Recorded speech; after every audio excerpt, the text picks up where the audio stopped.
Dividend investors, energy investors, it's time to talk. Kinder Morgan just reported its fourth quarter results, gave us guidance going forward. We learned some really important things in its results, and now it's time to take a look at them and determine, is this a good time to be buying Kinder Morgan stock? I'm Jason Hall. This is Investing Unscripted. This video is sponsored by The Motley Fool. If you're looking for even more great stock ideas, we've got a deal for you. Go to our special link, go to fool.com/unscripted.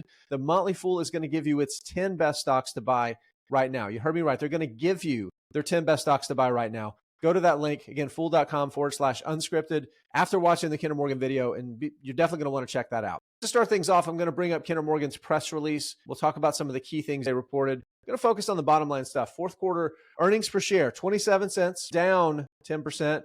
Distributable cash flow, a proxy a lot of these energy infrastructure companies use for cash flows. They say we can use this to buy back shares. We could use it to pay dividends, which kind of sounds like free cash flow, but it's different. Down 4%. Now, okay, why were they down? A couple things. It was a known. Number one, this is a big one. Interest rates, higher interest rates led to increased interest expense. Okay. They knew that was coming. They have to refinance existing debt as it matures or take on new debt for new projects, make an acquisition. They bought some NextEra Energy Partners. They bought some pipelines from NextEra Energy Partners. There was a little bit of a thing that a lot of people might not realize affects this company too, lower commodity prices. And you may be thinking, come on, this is the pipeline company, right? The infrastructure, aren't they like the toll booth guys? And they have these long-term take-or-pay contracts? That's true, but they do have some commodity exposure. I want to talk a little bit about that in just a minute.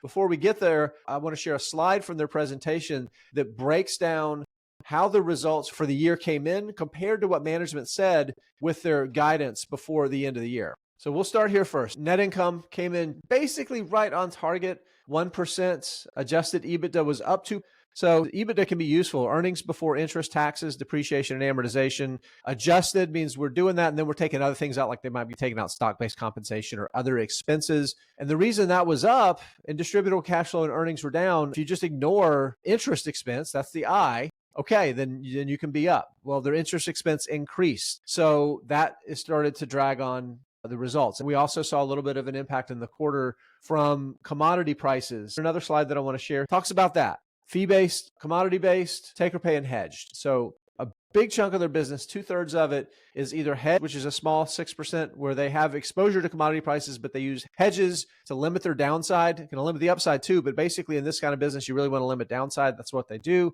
And then 61% of their business are these take-or-pay contracts where they're going to get money regardless of the volume that comes through. Basically, it's like a deposit. It's a big deposit that the producers pay to lock up capacity on Kinder Morgan's system. Then you have the fee-based part of their business, which is about 1/4 of it. Again, these are fees, so there's no commodity exposure here, but they're not take or pay. So you don't have the guaranteed revenues and cash flows in place with that. So this can be a little more volatile. This is the steady part. This is also the steady part. And then you have the commodity price. Only 7% of the business, so it's not a large part of the business, but it's important to remember that even a company like Kinder Morgan does still have some commodity price exposure. Now, a key thing about that is that there's that 7% that is directly exposed, but I want to bring that slide back up. This 26% is also going to be indirectly or tangentially affected by commodity prices because volumes are often going to be affected by prices, which are going to be a product of demand. So when prices are down, it might be because demand is weaker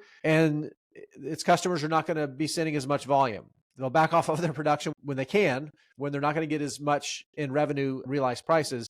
So higher prices are good because generally volumes are going to be a little bit better. So that's the key thing to understand there. Let's take a look at guidance for 2024, see what management's expecting, and then we can use that as a jumping off point to talk about, is now a good time to be buying? Is this an attractive stock? Is the yield good? Is the dividend safe? What about growing the payout? Let's take a look at that next. Here's guidance for the year. So first thing, net income, $1.21 a share. That's expected to be 11% higher than it was in 2023. Or adjusted EBITDA, 5% higher. Distributable cash flow, also 5% higher. So a couple things are happening. So we saw the acquisition of SDX, the pipelines that they bought from NextEra Energy Partners. So that's one thing that's going to start contributing. They have other things that they've spent money on, growth projects that they're bringing online, mainly in natural gas and in renewable natural gas, escalators in some of its contracts, which are increasing the fees that they gain. So these things are starting to pay off. But of course, you have to spend money on these systems to maintain them. This is going to be a higher sustaining CapEx year. They're going to benefit this year from last year's CapEx. More of this year's CapEx is going to weigh on earnings because they're having to spend it to keep the system performing up to expectations. Now, they are going to spend a little bit more discretionary CapEx this year, $2.3 billion. Again, sustaining CapEx, money you got to spend to keep things going. Discretionary CapEx, this is money you're spending to either acquire something or expand something or improve something. They're expecting to spend a little bit more than they did last year. Lastly, got a little dividend increase, 7 years in a row now. 7 years ago,